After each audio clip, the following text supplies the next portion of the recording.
La palabra de Dios. Vamos a abrir nuestras Biblias. Le damos la bienvenida a los que no he podido saludar. Vamos a abrir nuestras Biblias en el libro de Juan, capítulo 13. Vamos a continuar de donde nuestro hermano Martín nos dejó el miércoles pasado. Y si yo hiciera esta pregunta, ¿quién se animaría a responder? Si supieras hoy, y presta mucha atención, si supieras hoy que te quedan 3 días de vida, 3 días de vida, ¿qué es lo que harías? ¿Algún valiente se anima a responder? ¿Predicar la palabra? ¿Alguien más? Si te quedan 3 días de vida, sabés que dentro de 3 días tu vida va a expirar, ya sea por un diagnóstico, por lo que sea. Te quedás en 3 días de vida. ¿Qué es lo que harías como persona? Siendo más sincero, temblarías. Muy bien, muy bien. ¿Alguien más? Pediría perdón, muy bien. ¿Soy el único que iría a pasar tiempo con sus seres queridos? Sí, eso seguro que todo. ¿Soy el único que aprovecharía ese tiempo, no? Para aquellos que somos padres, de darle enseñanzas súper importantes a nuestros hijos. Ciertamente, cuando uno afronta la realidad de una despedida o a lo mejor una persona que se va desde este lugar, ya sea por un viaje o ya sea que se muda o ya sea que parta de esta vida, siempre lo más valioso que tiene esa persona es el tiempo. Y en mayor o menor medida, y creo que en mayor para todos, el tiempo es lo más valioso que todos nosotros acá presentes tenemos. ¿Por qué pregunto esto y por qué hago esta acotación? Porque entendamos que hoy nos encontramos a día jueves, pero no hoy en la iglesia, en el pasaje que estamos estudiando. Nosotros estamos estudiando Juan, capítulo 13, versículo 12 en adelante. Y en el contexto de que está transcurriendo toda esta historia que ya veníamos viendo hace varios miércoles, sucedió jueves previo a la fiesta judía, la Pascua, ¿no? Entonces, nosotros bien sabemos que a la madrugada de jueves Jesucristo se va a orar, que también es traicionado primeramente por Judas, uno de sus discípulos, luego es arrestado y luego ya la historia que todos conocemos, es falsamente enjuiciado, llevado ante Ananías y Caifás, luego llevado ante Pilato y después es crucificado. Todo eso acontece a partir de este momento, día jueves, por la tarde, noche, si lo quisiéramos decir. ¿Y qué quiero ir con esto? Bueno, entendamos que Jesucristo sabía algo que nosotros no sabemos. Sabía que su hora estaba pronta. Lo dijo unos capítulos antes de empezar, que él anhelaba comer esta cena ¿con quién? Con sus discípulos. Y a lo que quiero ir con la idea principal de esto es que entendamos que sabiendo que Jesús era en sus últimas horas con sus discípulos, las enseñanzas, por lo tal, como dije recién, como padre, sabiendo que me van a faltar pocas horas, las enseñanzas que les tengo que dejar a mis hijos son de suma importancia. Bueno, entendamos y apliquemos lo mismo para Jesús. Él sabía que le quedaban pocas horas.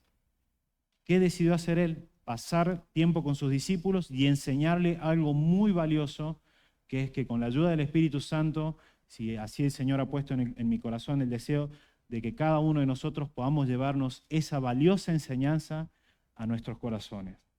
Vamos a leer del versículo 12, teniendo en claro que el tiempo era su mayor enemigo, que le quedaba poco tiempo.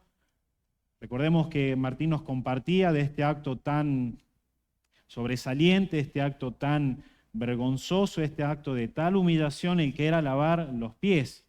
Ya Martín lo explicó por la cultura, ya explicó qué significaba, no vamos a demorarnos en eso, simplemente recordar que Jesucristo estaba lavando los pies de su discípulo. Y a mí me gusta porque el autor como que lo va desmenuzando por escenas, cuando, no sé si alguna vez ven una película que una escena de 1 segundo de mucho suspenso pareciera que dura más tiempo. Bueno, el autor se encargó de justamente hacer eso. en el versículo 4, el versículo 3, solamente lo voy a leer, no lo busquemos, dice, se levantó de la cena, se quitó su manto y tomando una toalla se la ciñó. Parece que lo estuviera haciendo en cámara lenta. Luego puso agua en un lebrillo y comenzó a lavar los pies de sus discípulos y a enjuagarlos con las toallas que estaban ceñidos. Y en el versículo 12 parece que el autor tiene la misma idea de que esta imagen impactante de Jesucristo lavando los pies de sus discípulos se nos quede grabada en nuestra memoria. Así que, versículo 12, después de que hubo lavado los pies, nuevamente tomó su manto, volvió a la mesa y les dijo, ¿sabéis lo que he hecho? Vosotros me llamáis maestros y Señor, y decís bien, porque lo soy. Pues si yo soy el Señor y Maestro, y he lavado vuestros pies, vosotros también debéis lavar los pies los unos a los otros. Porque ejemplo os he dado, para que como yo os he hecho, vosotros también hagáis. De cierto os digo, el siervo no es mayor que su Señor, ni el enviado es mayor que el que le envió. Si sabéis estas cosas, bienaventurados seréis si las hiciereis. No hablo de todos vosotros, yo sé a quienes he elegido, más para que se cumpliese la Escritura. El que come pan conmigo levantó contra mí su calcañar. Desde ahora los digo antes de que suceda, para que cuando suceda creáis que yo soy. De cierto os digo, que el que recibe al que yo enviare, me recibe a mí, y el que me recibe a mí, recibe al que me envió. Bueno, como dije recién, parece que el autor se encargó de esta trama, de dibujarlo en una cámara lenta, y vamos a explicar versículo por versículo y entender lo que, como si nosotros estuviéramos en ese lugar, qué es lo que Jesucristo quería que los discípulos aprendieran. Y un poco Martín lo compartía el viernes pasado. Había una discusión entre ellos, que quién iba a ser el mayor en los cielos. Y bueno, Jesucristo toma esta actitud mientras ellos estaban preocupados, quién iba a ser el mayor allá en los cielos, quién iba a tener un mayor rango, una mayor jerarquía. Jesucristo tiene este acto de humildad y pone a lavarse los pies de los discípulos. Y sabemos que esa era una tarea muy vergonzosa, que un judío no debía realizarle según la ley ceremonial rabínica, era tan vergonzosa que no debía un judío lavarle los pies a otro judío. Pero Jesús hace este acto y luego viene la reflexión, luego viene la explicación, porque Jesús no solamente explica con la práctica, sino también nos da la teoría. No nos da la teoría sin darnos la práctica, para que nosotros, hoy Auditoría del Barrio Lornero, Iglesia Amada, podamos llevar no solamente con la teoría, que hoy nos vamos a llevar cada uno de nosotros a nuestra casa, sino que también podamos llevarnos la práctica y entender que cada uno de nosotros debe ser humilde. Primero, para con su hermano que está a su lado, a su izquierda, a su derecha o hacia el frente. Y primeramente también debe ser humilde hacia recibir la palabra de Dios. Jesús dice en el versículo 13, después de que hubo lavado los pies, les hizo una gran pregunta. ¿Sabéis lo que he hecho? Y parece como muy retórica la pregunta, o sea, me acabo de ceñir la toalla, me acabo de levantar, acabo de lavar sus pies y ahora pregunto, ¿ustedes saben lo que yo acabo de hacer? Y evidentemente los discípulos entendían lo que estaba haciendo, nos acaba de lavar los pies, pero hay algo más profundo que Jesucristo ve y sus palabras los expresan y en la mente de los discípulos todavía seguía eso de, che, ¿quién va a ser el mayor? Por eso es que Jesús le dice esta pregunta, ¿sabéis lo que he hecho? Y lo que Jesús está tratando de hacer es dejar un ejemplo de humildad. Un ejemplo, y más que un ejemplo, una cátedra de humildad. O si pudiéramos decirlo de otra forma, lo que Jesús está queriendo hacer es dejar la vara en la cual nosotros debemos medir, ¿qué cosa? Nuestra humildad. Porque Jesucristo entiende que lo que acaba de hacer, ninguno de los que estaba ahí estaba dispuesto a hacerlo. Y más allá de que el lavamiento de pies, Martín lo explicó también, estaba explicando que ellos ya eran lavados, que solamente necesitaban lavarse de la suciedad, de los pecados diarios. Jesús está aplicando de una manera congregacional, una manera, un amor fraternal, está diciendo que lo que Él ha hecho ellos deben hacer. ¿Qué es lo que ha hecho? Bueno, Jesús los ha perdonado. Jesús cuando los ha lavado les ha dado perdón. Entonces, si yo los estoy perdonando, ¿qué deben hacer ustedes, hermanos, los unos con los otros? Perdonarse. Si yo les he lavado los pies, ¿qué deben hacer ustedes, hermanos, los unos y los otros? Perdonarse. La razón y una de las razones por la que se desprecia el amor de los hermanos es que cada hombre, presten mucha atención, cada uno de nosotros piensa más de sí mismo de lo que verdaderamente es. Por lo general los problemas de iglesia, los problemas en cuando los hermanos no nos ponemos de acuerdo o cuando hay una diferencia, no es porque falte doctrina, falte Biblia, falte lectura. Simplemente porque es una cuestión de que a veces nos falta humildad. Humildad para reconocer que yo me equivoco, humildad para reconocer que a veces puedo fallar, humildad para reconocer y entender que puedo lastimar a un hermano con mis palabras, con mis acciones, con mis comentarios, y a la hora de que el hermano me exhorta y me dice, che, lo que has hecho ha estado mal, yo tengo un concepto muy elevado de mí mismo. No, vos te estás equivocando porque yo no me puedo equivocar, soy yo. Y lo que Jesucristo nos está diciendo, que ninguno de nosotros debe tener una percepción elevada ¿de qué? De sí mismo. Ninguno de nosotros, queridos hermanos, debe tener una percepción elevada de sí mismo. Y establecer esta regla de amor fraternal, ¿para qué nos va a servir? Justamente eso, para que nos podamos servir los unos a los otros, perdonarlos los unos a los otros y estimularnos a las buenas obras los unos a los otros. Pero si no hay humildad en nuestro corazón, si no estamos dispuestos a dar el brazo a torcer, es muy difícil de que yo quiera servir al hermano. Es muy difícil de que yo quiera servir a ese hermano que es orgulloso y soberbio. Y pasa en el caso contrario. Yo no estoy dispuesto a bajar mi nivel de la percepción que tengo de mí mismo para poder servir al hermano. No, Señor, no te equivoques conmigo. Pero esa es la percepción que nosotros tenemos de nosotros mismos. Y nuevamente, Jesús nos está marcando eso.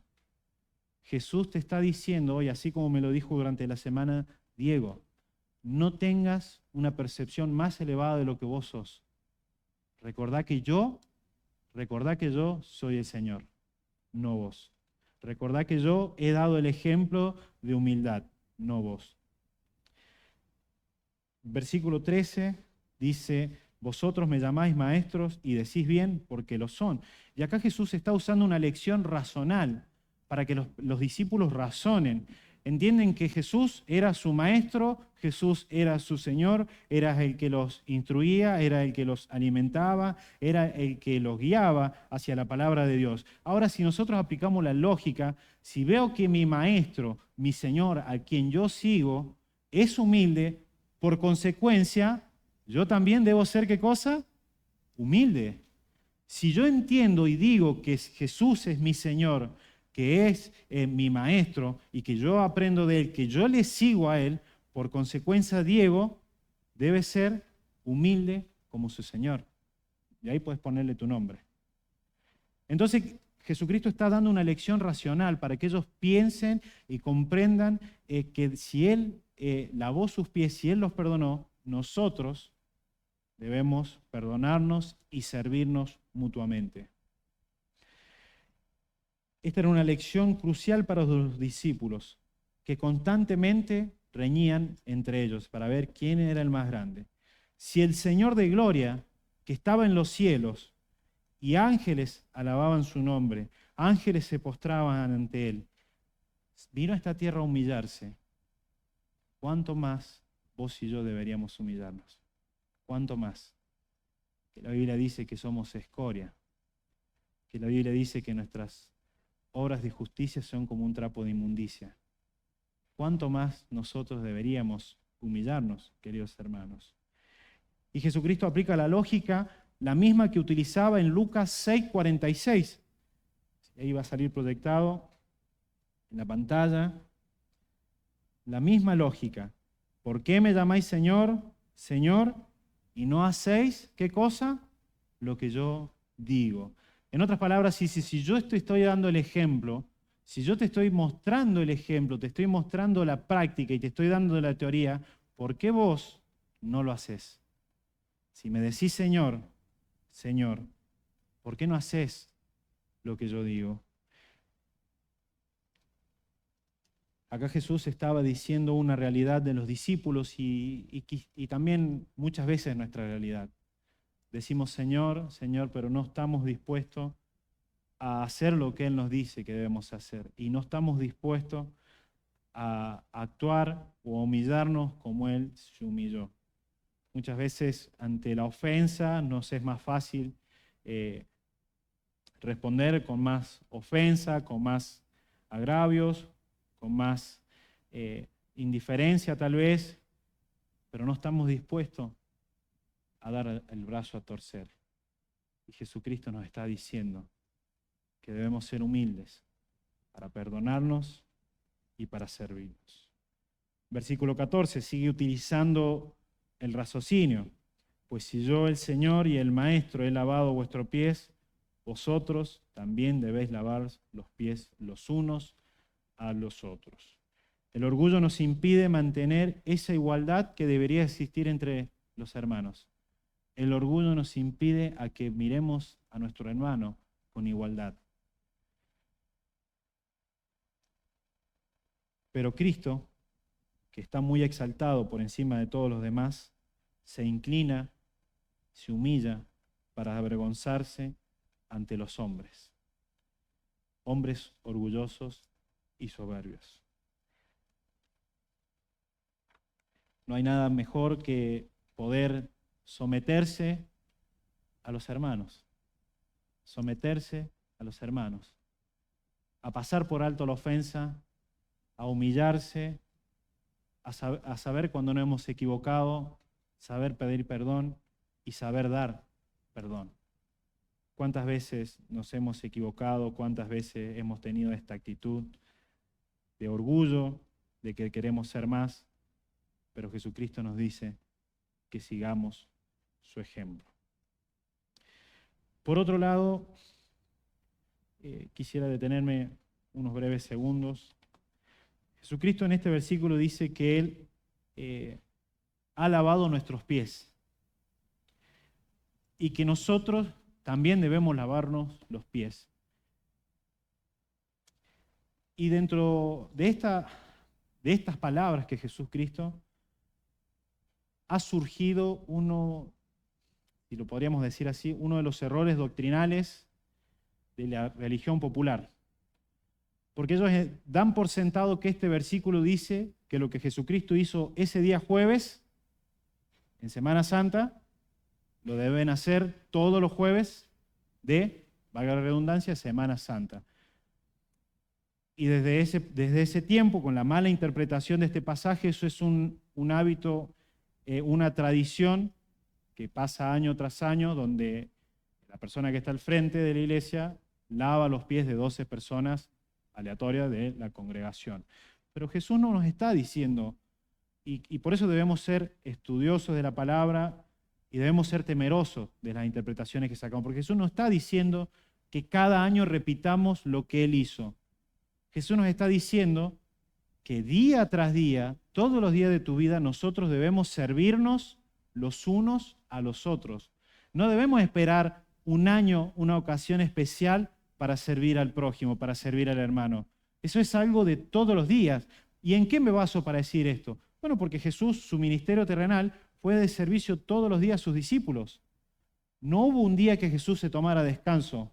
No hubo un día en que Jesús dijo, bueno, hoy ustedes me van a atender a mí, yo me voy a hacer cargo de descansar y ustedes... No, Jesús nos dio el ejemplo. Y el ejemplo es que todos los días Jesús oraba por los discípulos, servía a sus discípulos, le enseñaba a sus discípulos, estaba dispuesto a servirle a sus discípulos.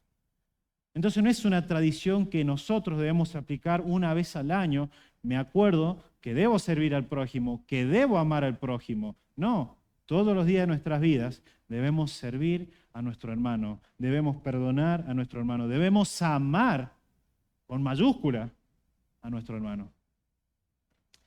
Por eso no es que es importante que entendamos lo que Jesucristo quería, como dije recién, faltando poco tiempo para su partida, Él quería dejar a sus discípulos, a los 11, sí, dije 11, enseñanzas valiosas para el crecimiento de la iglesia.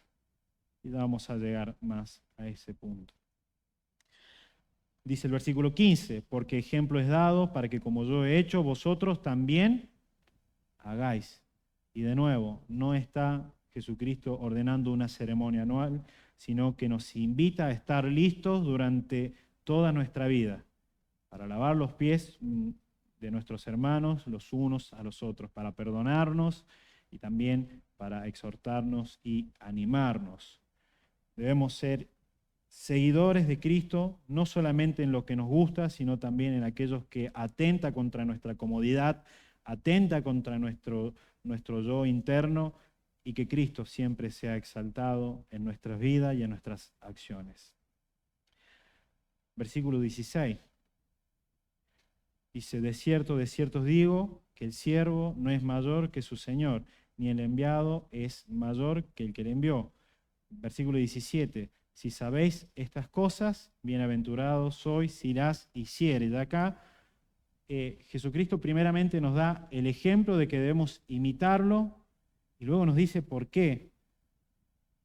Pero antes vamos a leer que la persona que lo entendió muy bien, la persona que escribió, cuando había problemas en una iglesia, siempre acudía al antídoto que era la humildad de Cristo.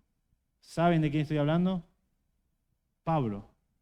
El apóstol Pablo entendía que cuando había problemas de una iglesia, el antídoto para esos problemas era ver a Cristo en su humildad.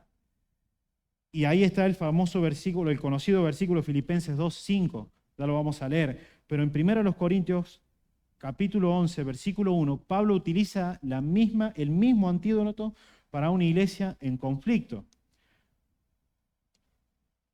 Dice, sed imitadores de mí, como yo. ¿De quién soy imitador? De Cristo. Y eso implica un montón de cosas. Imitar a Cristo no solamente implica replicar lo que a nosotros nos gusta y lo que nos agrada, o juntarnos con los que nos agrada y nos cae bien. Imitar a Cristo significa justamente esto, humillarnos a nosotros mismos, negarnos a nosotros mismos, poner nuestra vida para la voluntad de Dios Padre, poner nuestra vida al servicio de Dios, poner nuestra vida que redunde para la gloria de Dios. No para que nuestra vida gire en torno a mí y que la gloria la reciba yo o mis hechos, sino que la gloria la reciba el Padre por lo que ha hecho en mi vida. Y algo muy importante es, esta semana lo meditaba y lo leía, muchas veces cometemos el error de decir que Dios te ama tal cual sos. No hace falta que cambies porque Dios te ama tal cual sos. Y la verdad que es un grave error, porque Dios te ama a pesar de cómo sos, a pesar de cómo yo soy. Dios no me ama tal cual soy. Dios me ama porque en mi vida se ve reflejada la vida de Cristo. Por eso Dios me ama a pesar de quien yo soy. Y qué bueno que tengamos en claro esto para que en nosotros no suceda que tengamos un concepto más elevado del que verdaderamente deberíamos tener. Dios te ama a pesar de lo que sos. Dios envió a tu Hijo a morir por tus pecados y por su obra imputadora Dios ve a Cristo en tu vida y ya no me ve a mí, pecador, sino ve a su Hijo amado en quien Él tenía complacencia. Por eso, a pesar de lo que yo soy, a pesar de lo que era y a pesar de lo que seguiré siendo, Dios me ama. Y qué bueno, que esto nos ayude a entender que debemos tener una mirada vertical de nosotros mismos hacia el prójimo. No debo tener un concepto más elevado que mi hermano, porque Cristo murió por mi hermano, porque Dios ama al hermano, porque Cristo dejó el ejemplo de humildad y de servicio hacia el prójimo, que es mi hermano. Entonces, qué bueno que cada uno de nosotros hoy podamos tener esa mirada vertical muy cierta sobre nosotros, que no pensemos más de lo que somos, sino que nos veamos como Dios nos ve a nosotros.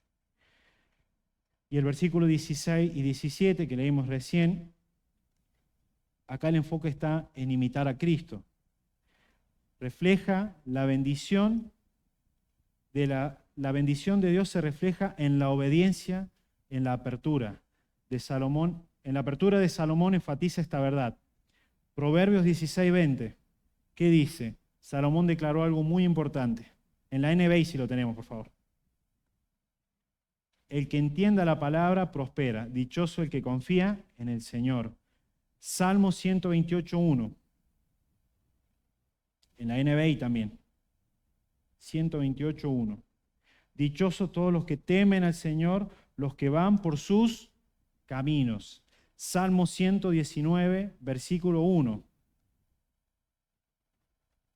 Dichosos los que van por caminos intachables, los que andan conforme a la ley del Señor. La bendición no es simplemente escuchar, sino también es el obedecer la palabra de Dios. Y debemos obedecer imitando ¿a quién?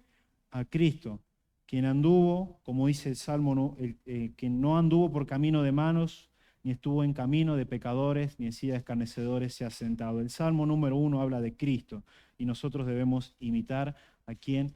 A Cristo, nuestro amado Señor y Salvador. Pero también Lucas 8:21, el Señor Jesucristo, hablando de sí mismo y de su familia terrenal, nos dice esta gran verdad. Mi madre y mis hermanos son los que oyen la palabra de Dios y la ponen en práctica. Lucas 11:28 nos revela cómo los creyentes pueden obedecer de forma especial, cómo los creyentes pueden obedecer la ley de Dios. Dichosos más bien, contestó Jesús, los que oyen la palabra de Dios y la obedecen. Y un versículo clave, 1 de Juan 2:6.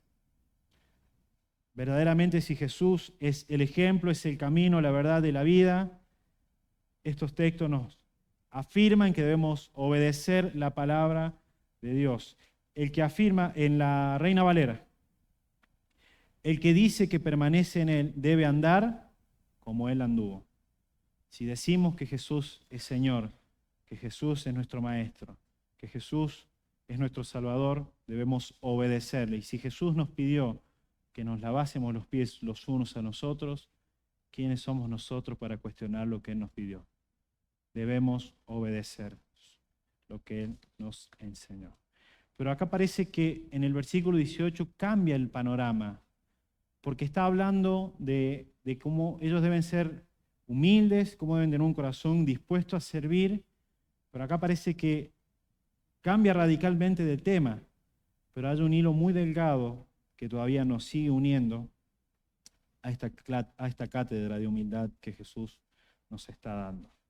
Versículo 18 dice, no hablo de todos vosotros. ¿Por qué? Porque Jesús sabía primeramente que muchos de los que lo seguían no eran verdaderos creyentes, no eran sus verdaderos discípulos. Jesús también sabía lo que la gente pensaba acerca de Él. Jesús sabía que la gente no estaba esperando un Mesías, sino un libertador que los liberara de la opresión del imperio romano. La gente que seguía a Jesús lo seguía a lo mejor por tal vez un beneficio, porque a lo mejor recibía algo a cambio, porque a lo mejor, y en una de esas se salvaba, se sanaba de algún... Podíamos decir que en cierta forma la gente seguía a Jesús por los panes, por los peces, y no porque Él era Jesús. Y Jesús sabía, porque su palabra dice que Él no se fiaba de todos. Y acá es porque Jesús aclara esto, que Él dice, no hablo de todos vosotros. Ya hizo una separación, aquellos que son sus discípulos, aquellos que le obedecen, aquellos que están dispuestos a seguir el ejemplo de Jesús. Y acá Jesús dice, pero no hablo de todos, porque hay uno. Yo sé a quiénes he elegido. Y parece raro, porque los 12 que estaban ahí habían sido elegidos por Jesús. Pero sigamos. Más para que se cumpla la Escritura. El que come pan conmigo levantó contra mí su calcañar. Y acá quiero que nos detengamos un breve momento. En la Biblia nos relata la conversión de los discípulos cuando Jesús encuentra a sus discípulos y va llamando uno por uno en los diferentes evangelios. E inclusive discípulos de Juan el Bautista, en el capítulo 3, si no me equivoco, en el capítulo 2, Juan el Bautista dice a sus discípulos que sigan a Jesús. Pero hay algo que me llamó mucho la atención y muy particular, es que no se narra en el momento que Jesús conoce a Judas. No se narra. Y el Espíritu Santo inspiró a los autores para que nosotros entendamos que cuando Jesús llegó a la vida de sus discípulos, más allá de con sus defectos, imperfecciones, impulsividades, enojos, caracteres distintos, podamos entender que eran personas que reconocían que Jesucristo, algo especial había en él, ya sea porque conocía sus corazones, ya sea porque los llamaba sin que ellos antes le dijeran su nombre, pero entendían que esa persona que tenían al frente suyo era especial. Era aquel que fue prometido en las Escrituras, el Mesías. En alguna manera ellos entendían eso. Pero no se nos dice nada acerca de Judas. No se nos dice dónde lo conoció, cuándo lo conoció. Muy probablemente de toda la multitud que había, Judas un día decidió seguir a Jesús. Muy probablemente puede haber sido un discípulo de Juan y siguió a Jesús, pero no se nos especifica cuándo Judas se unió a la banda, con un lenguaje más moderno. Y ha sido el Espíritu Santo el que se ha encargado para demostrarnos, primeramente, que no había un interés genuino en Judas en seguir a Jesús porque era el Mesías prometido. Nuevamente Jesús está haciendo un parate acá entre una diferencia entre los que han creído, pero no todos. Él sabe a quién ha escogido. Y me llama mucho la atención porque Judas fue escogido para que se cumpliese un texto en la Biblia de una situación, de un personaje en la Biblia que padeció traición. Y cuando nosotros preguntamos en la Biblia o decimos la palabra traición, inherentemente pensamos en Judas Iscariote. Pero a lo largo de la Biblia hubo muchas traiciones. Dalila traicionó a Sansón. David traicionó a su mejor soldado, Urías. Atalía conspiró, complotó para subir al poder. La nación de Israel traicionó a Jehová por seguir los ídolos. Pero cuando decimos la palabra traición, inherentemente viene a nuestra mente, ¿quién? Judas. Judas es inevitable que venga a nuestra mente. Por dos razones, porque entendemos que Judas traicionó a Jesús por una codicia personal en su corazón. Pero la traición duele más cuando viene desde cerca. Porque la traición no va a venir desde el que no te conoce. La traición viene de quien te conoce. Y la Escritura dice en el Salmo 41:9, lo podemos leer, y Gabriel nos compartía hace 2 domingos de esta persona. Aún el hombre de mi paz, en quien yo confiaba, el que de mi pan comía, alzó contra mí el calcañar. Y segunda de Samuel, capítulo 15, versículo 31, nos está diciendo la angustia que sentía David por la traición de ¿quién? De uno de sus amigos. Y dieron aviso a David diciendo: Antiófel está entre los que conspiraron con Absalón. Entonces dijo David: entorpece ahora, oh Jehová, el consejo de Antiófel. Antiófel era amigo íntimo de David y él lo traicionó para irse con su hijo Absalón, que lo quería derrocar.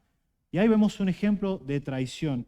Pero lo que a David le dolía, como podemos ver en el Salmo 55, versículo 12 al 14, es que la traición vino de parte de su íntimo amigo. Ese amigo que compartía la mesa con él, ese amigo que pasaba tiempo con él, ese amigo que a lo mejor le contaba intimidades. La traición vino desde adentro y no desde afuera.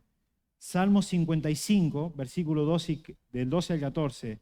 Porque no me afrentó un enemigo, lo cual no habría soportado, ni se alzó contra mí el que me aborrecía, porque me hubiese ocultado de él. Sino tú, hombre, al parecer íntimo mío, mi guía y mi familiar, que juntos comunicábamos dulcemente los secretos y andábamos en amistad en la casa de Dios. Ese amigo tan valioso que David tenía, ese fue el que lo traicionó. De ahí es que el Salmo 41:9 dice, que come pan conmigo, levantó contra mí el calcañar. Y lo que este Salmo, el Salmo 41, que es el que Jesús está citando en este momento, nos describe un golpe violento, así como el caballo levanta la pata y golpea a su jinete, un golpe a traición. Lo que está diciendo el Salmo 41:9, es que esa traición fue tan dolorosa porque vino de alguien íntimo, tan íntimo que compartíamos la mesa.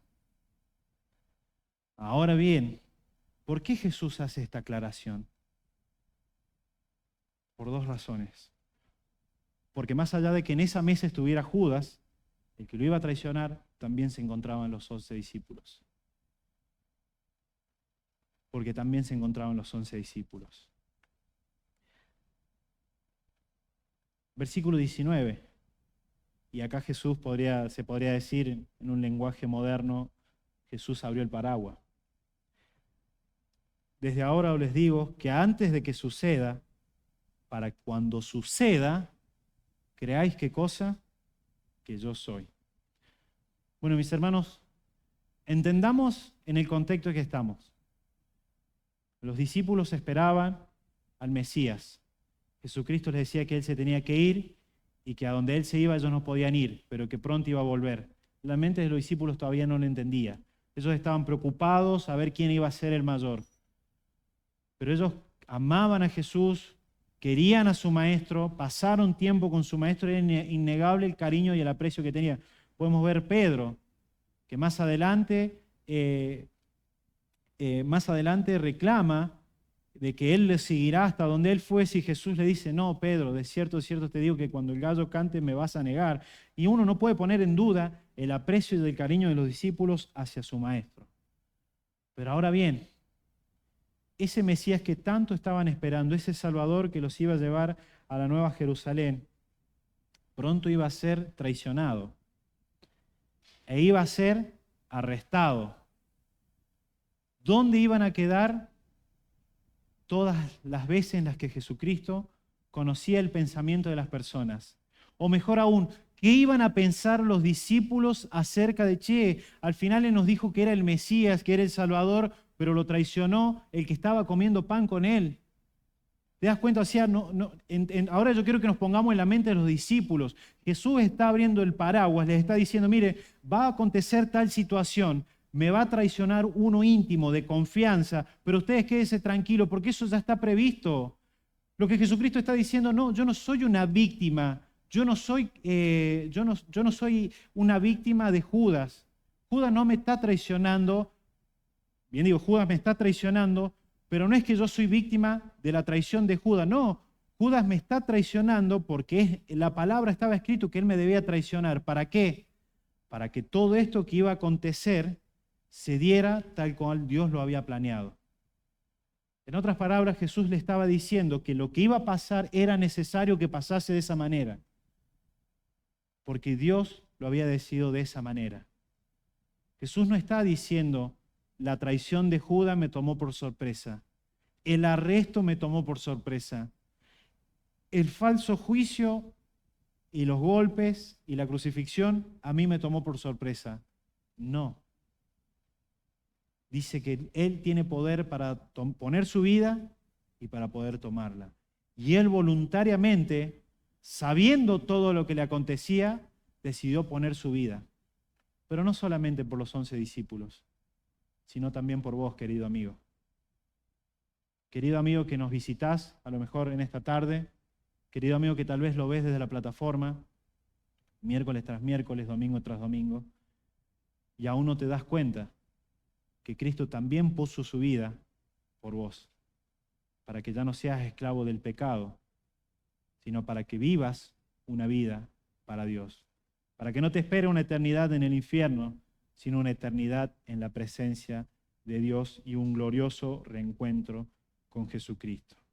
Jesús quería asegurarse de que el resto de los discípulos entendiera que cuando ocurriera la traición y el arresto, él no sería una víctima sorprendida por Judas. Quizás entraría la duda si verdaderamente era el escogido, si era el verdadero, cómo lo tomó por sorpresa. Y Jesús ya sabía en el capítulo 2, 24 y 25 quién lo iba a entregar. Y en el versículo 11, él aclara que solo estaba lo que él había elegido. La muerte del Señor Jesucristo no era una sorpresa. Él ya sabía. Él ya sabía el tiempo que le quedaba, el poco tiempo que le quedaba, y él sabía con quién quería pasar ese tiempo. Y luego parece que en el versículo 20 hace un cambio de nuevamente. De cierto os digo, que el que recibe al que yo enviare, me recibe a mí. Y el que me recibe a mí, recibe al que me envió. Y esta palabra tal vez nos habla de que el que le recibe a él, evidentemente, recibe al que le envió. Jesucristo fue el enviado de Dios para reconciliar este mundo con el Padre, con el Dios creador del cielo y de la tierra. El que recibe a Jesús, recibe al Padre. Pero dice Jesús, el que recibe al que yo enviare, recibe al que me envió. Y esa es la tarea que cada uno de nosotros tenemos, en la cual necesitamos mucha humildad. Vean cómo el ejemplo de humildad nos lleva a esto. Salir y compartir a aquel que se humilló a sí mismo por nosotros. ¿Y cuánta humildad necesitamos para compartir el Evangelio? Para que entendamos que éramos pecadores y que Cristo murió por nosotros. Si pudiéramos redondear todo lo que hemos escuchado esta tarde, no solamente podemos decir que Cristo salva, como nos explicaba Martín el miércoles pasado, sino que también nos da el ejemplo de cómo, el ejemplo en sus palabras para vivir una vida para Él, una vida en santidad, una vida en humildad. Y ahí podríamos leer Filipenses, famoso texto, Filipenses 2, del 5 al 13. ¿Y por qué es tan maravilloso este texto? Y vuelvo a decir lo mismo, cuando Pablo veía problemas de la iglesia, el antídoto era ver a Cristo, su humildad. Dos pasajes más, ya vamos terminando. Dice, haya pues en vosotros este sentir que hubo también en Cristo Jesús, el cual siendo en forma de Dios no estimó el ser igual a Dios como cosa a que aferrarse, sino que se despojó a sí mismo tomando forma de siervo, hecho semejante a los hombres, y estando en la condición de hombre se humilló a sí mismo, haciéndose obediente hasta la muerte y muerte de cruz. La humildad trae la obediencia por consecuencia. Versículo 9. Por lo cual, y acá está la respuesta, los discípulos querían ser exaltados allá en los cielos. Jesucristo dice, bueno, el que va a ser exaltado en los cielos va a ser aquel que en la tierra se ha humillado.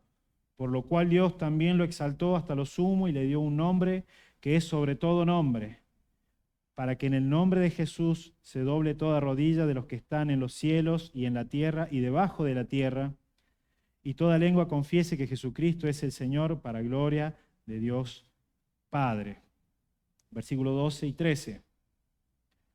Por tanto, amados míos, Pablo utiliza la humildad de Cristo como el antídoto a estos problemas. Por tanto, amados míos, como siempre habéis obedecido, no como en mi presencia solamente, sino mucho más ahora en mi ausencia. Ocupaos de vuestra salvación con temor y temblor. Versículo 13. Porque Dios es el que en vosotros produce así el querer como el hacer por su buena voluntad. Nuevamente la humildad nos lleva a la obediencia y la obediencia nos lleva al servicio hacia los hermanos, hacia el prójimo. 3 puntos sobre este mensaje. El punto número 1, la enseñanza de estos pasajes, servir con humildad es imitar lo que Jesús hizo. Aplicaciones. Busquemos las oportunidades para servirnos mutuamente, los unos a los otros. Y más aún en el ámbito de iglesia. Y algo muy importante, cuando uno hace un servicio, no esperemos el reconocimiento. No esperemos el reconocimiento. Punto número 2, la obediencia trae bendición. Jesucristo lo dijo en el versículo 17, si estas cosas hacéis, bienaventurados seréis. Priorizad obedecer la palabra de Dios y servir a otros para experimentar la bendición de Dios. Punto número 3, recibir a los siervos de Dios es igual a recibir a Dios. Y acá, no lo dije recién para complementar el versículo 20, cuando recibís la palabra de tu anciano o de tu líder, ¿cómo la recibe tu corazón? Con humildad, entendiendo que la palabra es aplicable para todos y que ninguno de acá puede decir que en todas las áreas estamos bien y la palabra es oportuna para corregirnos, para levantarnos, para animarnos. ¿Cómo recibimos la palabra de nuestros líderes? O mejor aún, ¿cómo recibimos a nuestros líderes? Porque recordemos que recibir al que el Dios envía es recibir a Dios. Último texto, 2 Corintios 8:9. Pablo, hablando de la iglesia de Corintios, acerca de, como dije recién, Pablo acudía siempre a Cristo. En los problemas de iglesia, siempre acudía a Cristo. Porque ya os conocéis la gracia de nuestro Señor Jesucristo, que por amor ¿a quién? ¿A quién? A vosotros, Iglesia Barrio El Hornero, se hizo pobre. ¿Qué cosa? Siendo rico. ¿Para qué? Para que nosotros, levantá la mirada y mirá hacia tu derecha, hacia tu izquierda, para que nosotros, con su pobreza, fuésemos enriquecidos. Verdaderamente debemos cada día buscar ser más como nuestro amado Señor Jesucristo. Cada día deberíamos buscar y sea el anhelo de cada uno de nosotros hoy que cuando nos separemos a orar, podamos orar con un corazón humilde y decir, Señor, ¿cuánto necesito día a día parecerme más a vos? ¿Cuánto necesito que en mi vida haya este sentir que también hubo en Cristo Jesús? El de humillarse a servir, el de entregarse en obediencia al Padre, el de no importar recibir la exaltación. Y recordemos que cuando Jesús hacía un milagro, muchas veces le atribuían esos milagros a demonios. Jesucristo no buscaba la exaltación del hombre, Él buscaba la aprobación de Dios. Y ojalá que en cada uno de nosotros nos podamos servir, estimularnos mutuamente a ser personas humildes, que reciben la corrección, que aman la corrección del hermano, que el hermano no está ahí para destruirte, para aplastarte, el hermano está ahí para abrazarte y para levantarte con la palabra de Dios, con un corazón también humilde, que ha reconocido también que le ha fallado a Dios y Dios le ha perdonado. Que podamos entender esto, estamos para servirnos mutuamente, pero para eso debemos ser humildes y no tener un concepto más elevado del que deberíamos tener. Que Dios bendiga su palabra.